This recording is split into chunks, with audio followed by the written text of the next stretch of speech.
Good afternoon, everyone. I'm Gresham from Anokiwave. I'm going to be talking this afternoon about active antennas. This is a tutorial session. I'm going to be giving an overview on active antennas for 5G terminals, specifically mmWave, with some discussion of principles of operation, how they work, some of the implications on performance, and then show some examples of capability. So it really is going to be a tutorial, so I hope that's not too divergent from your expectation. I'll try and talk slowly. I apologise if I speed up a little. I tend to get a little excited, so apologies in advance. But what I wanted to do this afternoon was firstly just very, very briefly talk about why active antennas are needed at mmWave in the first place. And I've been guilty in the past of assuming people understand some of the problems associated with designing active antennas and making them work. So I wanted to go through some of the active antenna principles and challenges and hopefully make clear what some of the challenges are as you go through the architecture process. And then show some examples of how you can try and address a lot of the problems through choosing the correct architecture, and you can get close to theoretical performance. And clearly at mmWave, where every dB is expensive and counts, that's incredibly advantageous. And then lastly, I'll show some performance metrics just to compare the feasibility and illustrate some of those performance trade-offs. So, the key question a lot of people ask is, well, why are active antennas exploded into public consciousness? Everywhere you look, apparently, it seems that there's another article on phased array or AESA, active electronically scanned antennas. I mean, they've been around for decades. They were around for a while before I was born, and I'm only 20 years old. That's a joke. So why the sudden growth and interest in them now? Well, very simply, it's the changing landscape of telecommunications. This is a chart of the frequency spectrum in the US over the last few years, which includes various allocations. I'll point them out in this kind of, it's supposed to be orange, but this browny colour here. You see what's been allocated to essentially satellite communications for various applications. The brown colour the green colour is satellite communications. This is radar. This blue colour is the licensed and unlicensed bands that have been opened for 5G. And the FCC in the US, and it's very similar worldwide, last year opened up 11 gigahertz new spectrum, which is unheard of. 11 gigahertz. Just for contrast, this kind of picket fence of lines you see down here is the current IMT bands for below 6 gigahertz communication. So the 11 gigahertz of additional spectrum, both licensed and unlicensed, dwarfs that by comparison. And what's interesting from the US perspective, and at least from the company I work for perspective, is the adjacency that we have to these red bands, which are for aerospace and defense, and the green bands for satellite communications, and the fact that people have been designing phased array or active antennas in these bands for many, many years, and they've been trying to drive the cost out of them for well over a decade. That's how our company started, trying to design commercial active antennas for mmWave applications. So the adjacency of the newly opened bands for telecommunications is pretty convenient. It means that the problems that we have to solve are the same, the air interface challenges are the same, a lot of the technology directions and platforms are the same, and we have a similarity in technical challenge. Just for reference, these are the bands that are opened up in China. So 3 gigahertz around the 26 gigahertz region, and then another 5 gigahertz up towards 39. And the simple reason is why they're allocating all of this bandwidth, and the very simple answer is it's a brute force way to increase data throughput. We've all seen the exponential rise in data over the last two decades, and all predictions indicate that that's not going to stop, it's only going to increase. Now you can do very, very smart things like massive MIMO and increased partition and channel aggregation, and you can increase the data throughput that we have below 6 gigahertz. But it becomes increasingly challenging and increasingly a method of reduced improvements. So very simply, open up 11 gigahertz of spectrum, give people the capacity to increase the data rate, and as I say, use a brute force approach to increasing throughput. So what is an active antenna? Let's get to the meat of the tutorial. Very simply, it's multiple stationary elements. You can think of it as MIMO, but all of them are fed coherently in some manner, and there's several different ways of doing that. And then we use either a variable phase or a time delay to control the signal at each element and get them to combine coherently in the far field. So spatial combining, superposition in the far field. So I took some random photographs from the internet here. They were traditionally mainly radar, aerospace and defense applications. Thousands and thousands of elements, very, very complex to build, very, very expensive to build, because you need to coherently combine all of these elements at a single plane face of the antenna. Statistical variation tells you that's challenging with traditional techniques. In contrast, you can see this 8x8 array, so 64 elements, not 1,000 or 2,000 elements, but the principles are exactly the same. The problems we have to solve are exactly the same. And if you go out on the floor in the exhibition hall, you'll see 2 or 3 around being used by some of the test and measurement companies. You'll also see on our stand. Actually, I think this is on our stand. This is a 256 element array, both at 28 gigahertz, which you can go and see. But the challenges are exactly the same, whether it's 64 elements or 1,000 elements. So what it means is, if you think of a phase shift as it's a relative shift in time, think of a sine wave, we can vary the relative phase of signals relative to each other and then combine them in the far field. And that's exactly what's happening in this illustration here. The signals are being fed from a common point, and then through controlling the phase or the time delay at which they hit the antenna, we can effectively steer the beam without moving the aperture. And that's the key thing to understand. You don't move the antenna. If you think of the old AWACS radar or communication systems where you have a gimbaled antenna on top of a plane, or some antenna at an airport, big mechanical rotation, you have to change the direction of the beam by rotating the antenna. If you can do it electronically, it can be static, and that gives you a whole new opportunity for either deployment or low-profile antennas, or including them on top of a building and not having to steer them, so you can think of self-installment. So why do we need them for 5G? Very simply, it's this question of path loss. As I mentioned, mmWave is great in terms of having very, very broadband spectrum. As I mentioned, there's no moving parts or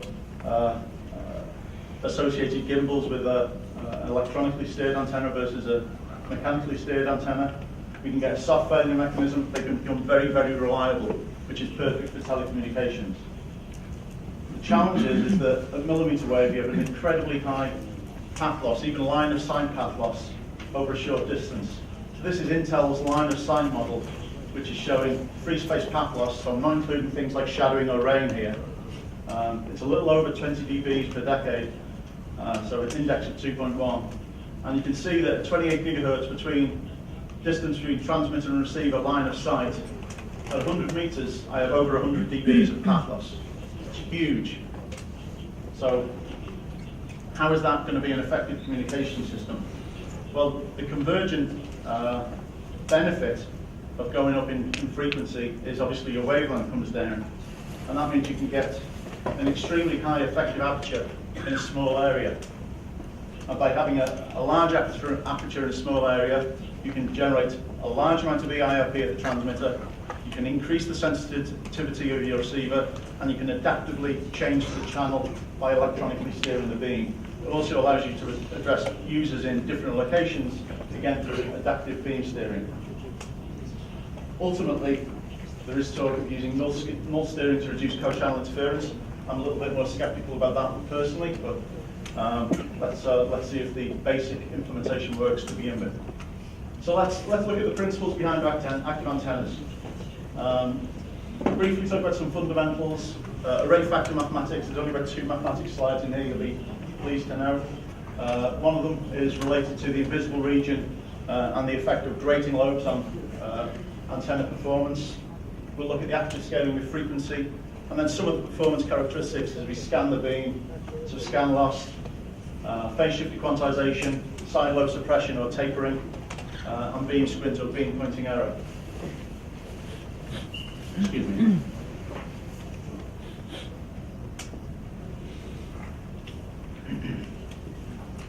So as I mentioned, an active antenna is essentially superposition in the far field. This is a linear array of radiating elements. And if we think of an object over here somewhere in the far field and there's a plane wave propagating towards our antenna plane, the effective distance from a far object to close to the antenna plane is that the plane wave arrives in an approximately parallel direction. So there's an effective path length difference between the wave arriving at one element versus another. And it's a simple right-angled triangle allows you to calculate what that effective additional phase shift or time delay is. And by understanding that, you can then coordinate the relative phase shift between these elements and get the wave to add up coherently, either on transmit or in receive. So let's look at how that may work. We can steer the antenna towards an object, in this case a plane. The ability of the antenna to focus on a certain object, we call its directivity. And then as the wave, either transmitted or received from a bounce on a radar situation, comes from the plane to the antenna, it arrives at the antenna elements at different points in time. And then we can manipulate the phase shift to ensure that as it moves through the antenna, we can combine it coherently and make sure that it arrives at the summation nodes at the same phase, amplitude, and time. I can do that either through manipulating a phase shift, or I can do it by truly delaying the time as it propagates through the antenna. True time delay is a little bit more complex. It's necessary for some applications, and I'll talk about it a little bit later. I'll also throw a caveat is that I'm going to loosely, unfortunately, let me just check the time, talk about antenna elements or radiating elements, and the distance between them is radiating element spacing or lattice spacing. I'll use these terms interchangeably. I'm not trying to confuse you deliberately, so I apologize. So let's look at some of those antenna patterns as we combine signals from multiple antenna elements coherently. This is a plot of a slice through the theta plane of an antenna, and we're looking at the pattern for 3 different linear arrays, 16, 32, and 64 elements. You can see that it's pointed at bore site. As I increase the number of elements, my directivity increases. This is a consequence of increasing the aperture, as we just discussed. And the other effect of that is that my beam narrows, which gives me the ability to select something more discriminately in space. This is what's called uniform illumination. So all of the antenna elements are illuminated with the same amplitude. And in this case, because it's a bore site, they also have the same phase. And you'll see that there's a peak, and the first side lobe level is around minus 13 dBc relative to that peak. Now, for the people who remember their Fourier transforms in school, if you do a Fourier transform of a pulse in the time domain and look in the frequency domain or vice versa, this is a sinc function which you would expect to see. So it's kind of reminiscent of what you would expect to see as the Fourier transform of a pulse signal. And that's exactly what's happening with an antenna. In the time domain, as we transform into the frequency domain, we get a sinc shape. The analogy in the antenna space is that the phased array antenna is really doing a spatial Fourier transform of the pattern in the spectral domain. So our far field pattern from the antenna, which is this summation, is the multiplication of the element pattern in theta phi. And then we have a spatial sample of each element with an amplitude of phase weighting at each of those radiating elements. And we multiply all this together to get what's called the array factor. This is the pattern behind the associated x and y coordinates of our array. So what does that look like as a far field pattern? Usually when we look at antenna patterns, and you'll see a few of these again, we're just looking at a one-dimensional plot. In this case, it's a slice through theta, and we've got an 8x8 array. So the directivity is about 18 dB, in this case normalized, and it's being steered to an angle of 45 degrees. And you can see the associated side lobes that occur when you do that.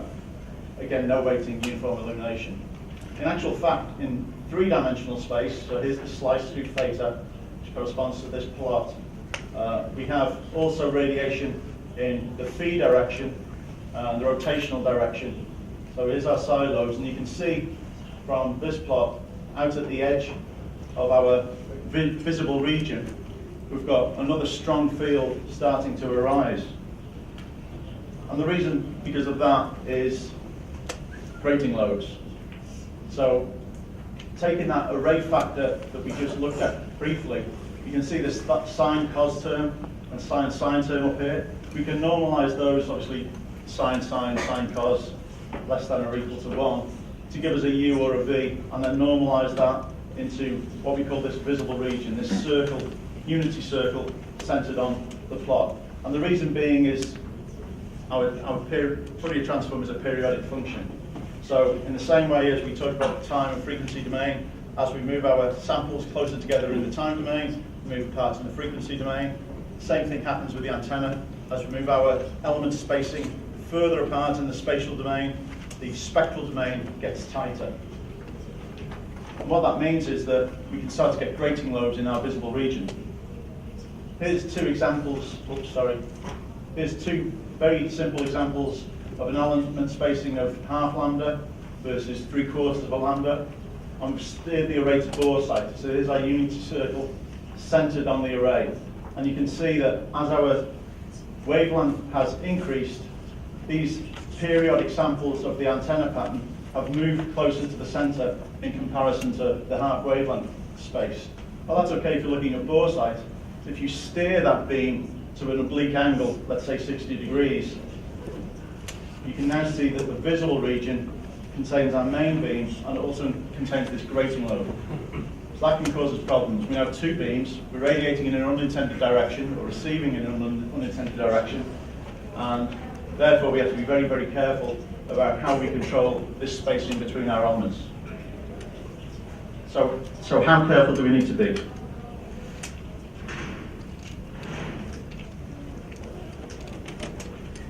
Well, typically, again, restricting our visible region to 1, we can plot the maximum scan volume that we want to observe in terms of degrees on the x-axis here, and look at the relative appropriate lattice spacing between our radiating elements, which we can sustain without getting grating lobes in the visible region. And it follows this relationship. So you can see, to see a 60-degree scan angle or scan volume, the maximum distance we can have between our radiating elements is just over half a wavelength. If we're content to look at a very, very short scan volume, let's say 20 degrees, now we can separate the lattice out to about 3/4 of a wavelength. Well, why does that matter? Simply goes back to the directivity question that we looked at earlier. Our effective directivity of the antenna is a function of the antenna area. So we can trade the scan volume with directivity. We can increase the effective area of our antenna, get a narrower beam, and increase the sensitivity or the EIRP that's associated with it. Practicality of doing that in mmWave is that it starts to become very challenging. Again, if we look at wavelength, once we get to 28 gigahertz, wavelength is just over 5 millimeters. It's half wavelength, sorry, is just over 5 millimeters, 5.3 millimeters. That means that the effective distance between all of the electronics that we need to fit behind the aperture to support vector modulation at every element, plus LNAs, plus PAs, plus TR switches, plus up-down conversion, etc., etc., etc., has to be very, very compact. And that's where, at least we as a company, make our living, doing that design for our various customers, because by fitting all of this complex electronics directly behind the aperture, as you'll see, you can get very, very close to theoretical performance. Just for reference as to how small these apertures become, a 256 element square array at 28 gigahertz or 29.5 gigahertz is just over 66 centimeters squared. So smaller than a cigarette packet, pretty small. And you'll see the kind of antenna gains and EIRP that can be associated with that later in the presentation. I mentioned that we scan the beam over a volume. There is a price that comes with that, and it's called scan loss. If you think of having a plain antenna front and I steer it away from the audience directly ahead, as you see less of the effective antenna, you're going to get a loss that's associated with that. Your effective aperture, looking at the antenna as it steers, is smaller. That means that the gain that you're going to see, or the directivity that you'll see from the antenna, also reduces. And in general, it's because an ideal isotropic antenna has a theta of 1, and this scan loss follows a cos to the power of n, where n is our scan loss index, as you rotate around the scan volume. Obviously, mechanically rotated devices have an advantage here because they don't lose aperture. The aperture goes with them as you rotate around the area. So typically, we'll see a well-designed antenna element with an index of around 1.2 to 1.5. If you're not careful, that can be much higher. Your antenna is going to suffer in performance as a result. But what that means in terms of the scan angle is as you rotate from bore site out to, let's say, 60 degrees, your scan loss is going to be somewhere in the 3 to 4 dB region, even if you design it well. And that can be a problem. EIRP, I'm sure you're all familiar with EIRP, at least from a single antenna or a simple dish antenna. With a phased array antenna, it's a little bit different, and that's because we can combine all of the power, conductive power, from each of the elements and radiate them out, and effectively replace it as a single radiating element, at least conceptually, as we think about the problem. In this case, we have conductive power, which is the power at the output of our amplifier, going into antenna of 10 dB. We have a 5 dB antenna gain. We're radiating 15 dBmi from every antenna. We have 4 of these antennas in parallel. That comes to 27 dBmi total radiated power. Our conductive power is 16 dBm, so we have 10 dBm times 4 for every element in this example. So where that becomes interesting is that means the EIRP scaled with n squared. It's a 20 log n characteristic. So as we increase the number of radiating elements, we can generate very, very significant EIRP with relatively low conductive power. The thing that's missing from this picture, of course, is that I've optimistically omitted this loss term. And this is probably the most important term in the entire design of an antenna. It's the reason why aerospace and defense companies and satellite communication companies have been investing in money in planar antennas with companies like us for the last decade, because they realize the impact that this has upon the efficiency of their system and the size of the power supplies that they have to produce and the size of the energy dissipation that they're throwing away as thermal heat. Essentially, this loss term directly between the amplifier and the radiating element is the most expensive point in your system. So in 5G systems, the way to think about this is the ratio of the radiated power versus the DC power you need to generate that is a key figure of merit. Minimize this and you maximize efficiency, regardless of technology. And in fact, this is where silicon, I had a rather, quick aside, I had a rather interesting email from a colleague in NIST, in fact, last week, who wanted me to go and sit on a panel for discussion of 5G antennas. And they say, well, you know, can you compare gallium arsenide to silicon in terms of efficiency? I said, well, the challenge is that you're not comparing technologies, you're comparing loss between the amplifier and the antenna. If you go and look at, you know, at least there's not that many publications out there of gallium arsenide based active antennas for 5G communications, but the ones that are out there are generally a lot less efficient than silicon ones. And the reason why is because they have to sustain a lot more loss between the antenna. This can be 2 or 3 dB quite easily at 30 gigahertz. If you throw 3 dB of power attenuation after your PA, when you spent a lot of money and time trying to optimize amp performance, then you're in trouble. Excuse me, sorry for that. Just a quick example of a very insignificant, trivial item that gets overlooked a lot of times in architecture design. Another question that often comes up is, okay, so I've got this vector modulator. How many degrees quantization do I need to make it effective? Try and keep an eye on the time. I'll speed up. So typically we have 4 or 5 bits of phase shift. One bit being 180 degrees, 90 degrees, 45 degrees, 22.5 degrees, and that all sounds quite crude. But the fact of the matter is that the phase resolution sums as the number of elements in the array goes up, or decreases, I should say. So if you look at the phase accuracy that can be 5-bit phase shifter, even with a 64-element array, you can get about a half degree of beam pointing accuracy. Half a degree. So you can go to the pain of increasing from 5 bits to 6 bits in terms of your system design, and you'll go down from 0.6 degrees to just over 0.4 degrees. That sounds like a lot of trouble for not much benefit to me. Where it does become valuable is actually in terms of the ability to control silos. As we steer the antenna beam, you'll find that the phase shifted quantization has relatively little effect upon the directivity and amplitude of the array. Where it does show up is in the side lobe contribution to the radiating pattern. In this respect, the purple line is a very, very ideal phase shifter, which is a very, very ideal array, 8x8 array.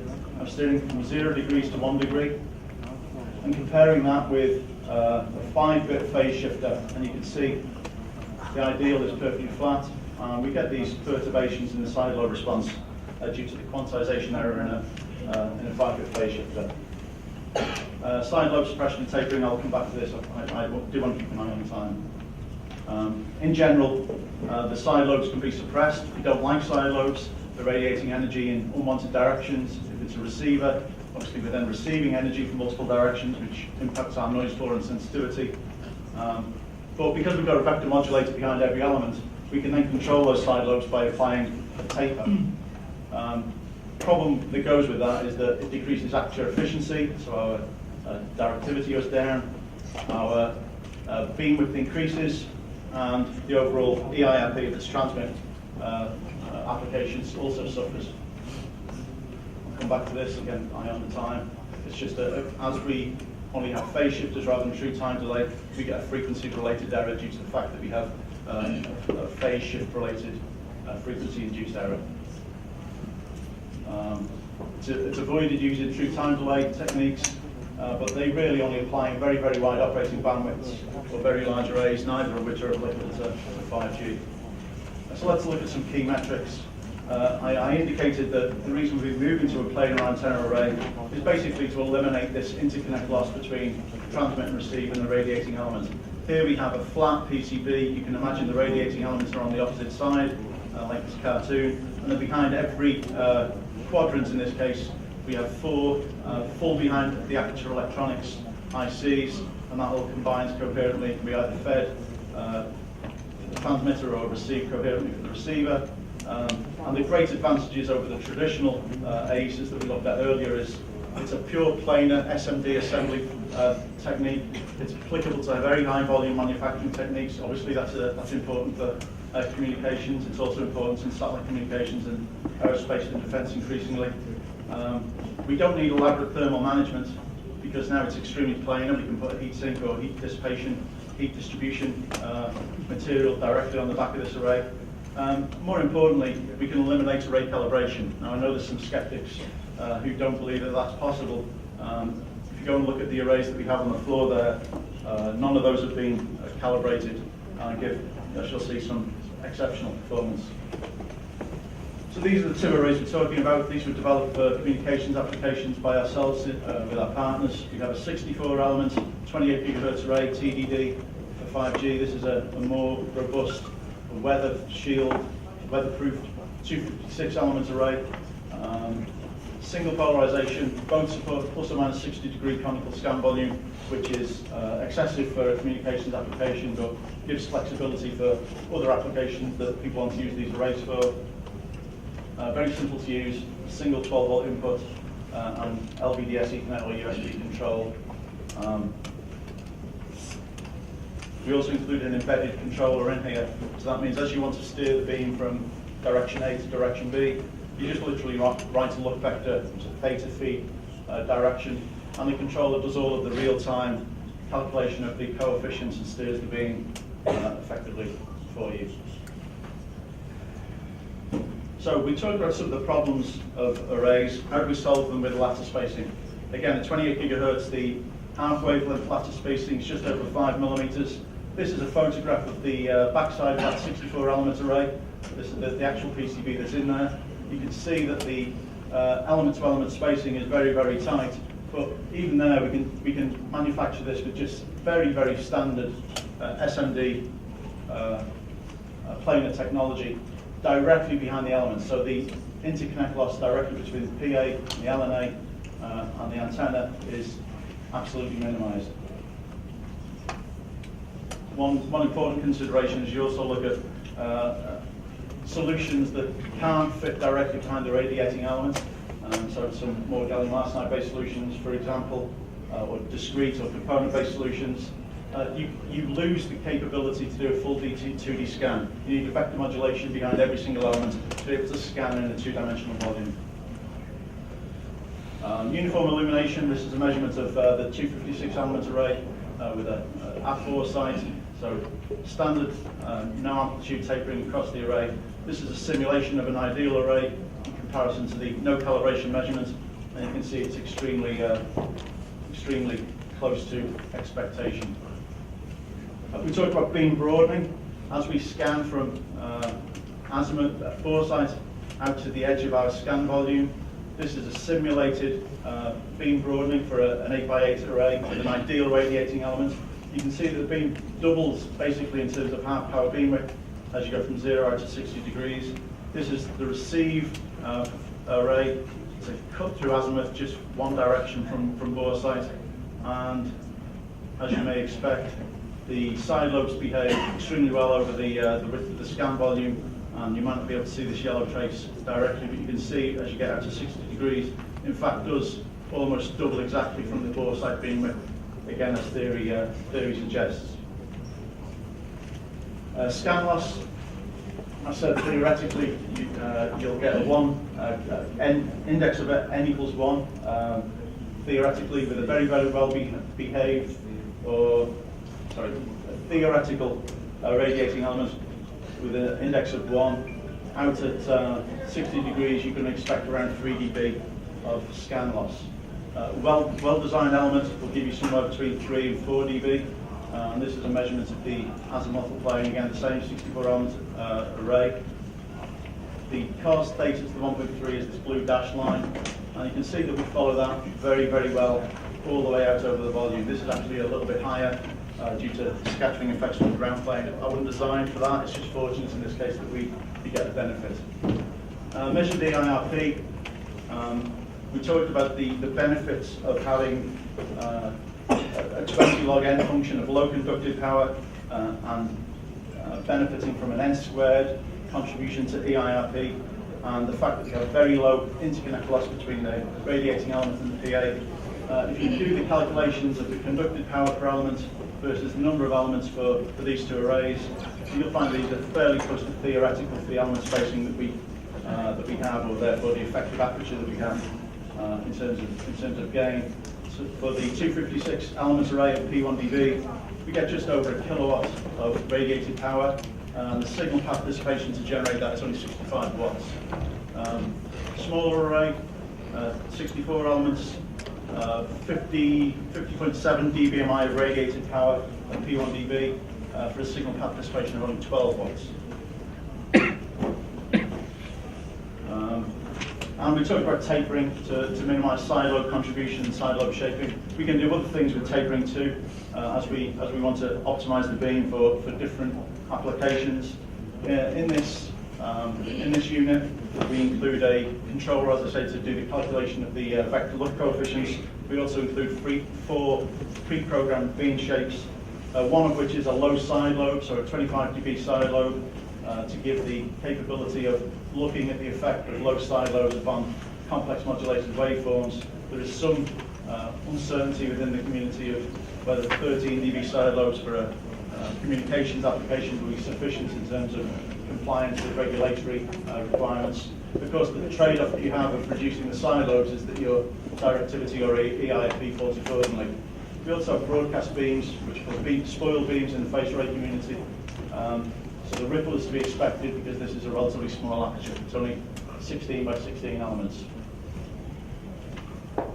Lastly, directivity versus scan. This is the same 256 element array steered across the azimuth volume. And here we're looking at the variation of not just angle upon the radiated beam, but also frequency. So we're stepping between 27.5 and 30 gigahertz.